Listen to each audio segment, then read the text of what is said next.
안녕하세요, 여러분. Welcome back for another lesson. So, ito yung iba pang list ng mga vocabularies na may mga pagkakatulad. Okay? So, number one, yung gedan. So, ibig sabihin niya ay stairs. Okay? So, yung geran, ang pinagkaiba niya yung R tapos yung ta. Okay?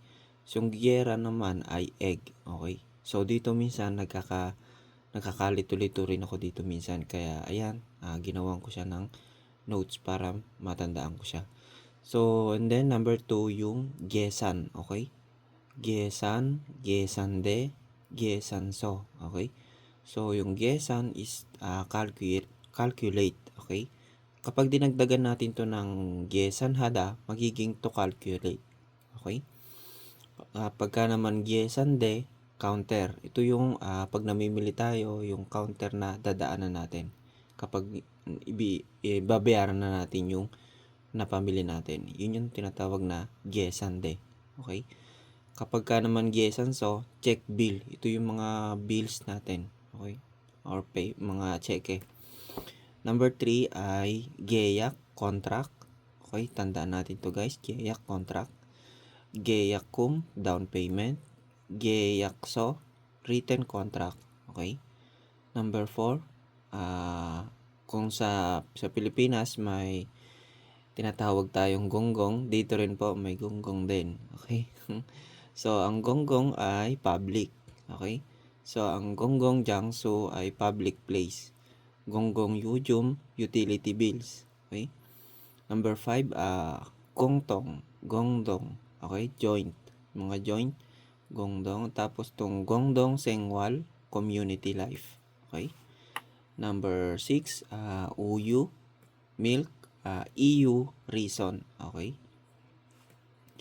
Number 7, komi, spider, kobuki, turtle. Okay? Number 8, shida, to be easy, shipta, to be rest. So, ang pinagkaiba niya lang yan dito ay nagkaroon siya ng P. Okay? Kaya naging shipta. Okay?